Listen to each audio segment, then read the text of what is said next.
Hey, good afternoon, everybody. Hopefully, the Flyers can bounce back from honestly what I think was the worst playoff game I have seen played in recent years. And there have been some teams that have come in and got walloped in recent years, but that game, there's not really a positive to take from it, to be honest. Like most games you lose, there is at least something you're like, oh, well, this guy played great defense, or we at least started playing good defense at this part of the game, or we got a lot more chances here. That game was just a wash. We did nothing. We came in not ready for the playoffs at all, not ready for that game at all. The Hag and Gudas line, I'll say it again, is a terrible defensive pairing. That pairing should not be a thing. You have two of the slower defensemen on the team, bigger, slower, physical guys on the same line. Not many teams or many coaches would think that's a good idea. Dave Hackstall has looked a lot better this year. I will give him that. We obviously have made the playoffs, and some of that's due to coaching.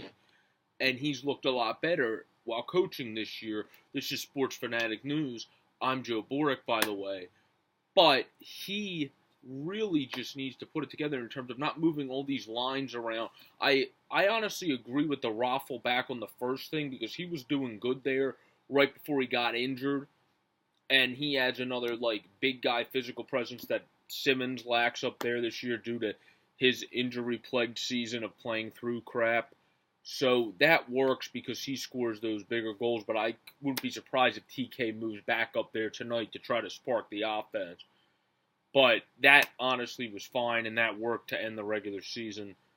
But the things I don't like is when we like mix match where we have, like we did during the course of the season, where some games you have Reed on one line, then you move into another line the next game, then we move Laterra up to the third one game. I don't like moving all those guys around because some of the guys that we move around should really just stay on the fourth line.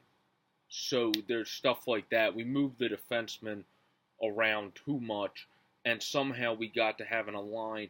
It would be a lot better for Robert Hagg to be in for Brandon Manning, or even Ratko. But Ratko you want to have in for the Flyers because he's a right-handed defenseman. But in my honest opinion, and this is saying something because Brandon Manning is a depth defenseman that has been in our rotation for pretty much the whole year. Ratko's looked worse than him in the past few weeks. He's honestly has been worse at trying to get the puck out of the zone. Brandon's been better, and Ratko's just hasn't been playing well at all. And I think Robert Hagg needs to come in for one of these guys. He was amongst some of the rookies leading in like hits and other categories, other big defensive categories before he got injured. And then just because he got injured, we're going to keep Brandon Manning and even Gudas, who's been struggling in the lineup every game over him. That's just absurd. And the Flyers Dave Hackstall needs to figure out that defensive line, because every time the Gudas and Manning line is on the ice, we're in our zone for so long. And against Pittsburgh, that don't fly. And Pittsburgh has quick guys, so that line just don't fly to begin with. So they need to come out here, figure this out, get their heads out of you-know-where, because that game was awful last game. And they really need to step it up this game, because otherwise people in Philly are probably going to boo them, honestly, when they come back for the first playoff game, which I believe is Sunday or Monday. But whatever it is, when they come back for that game, if they get trashed tonight, they will probably be booed in their hometown.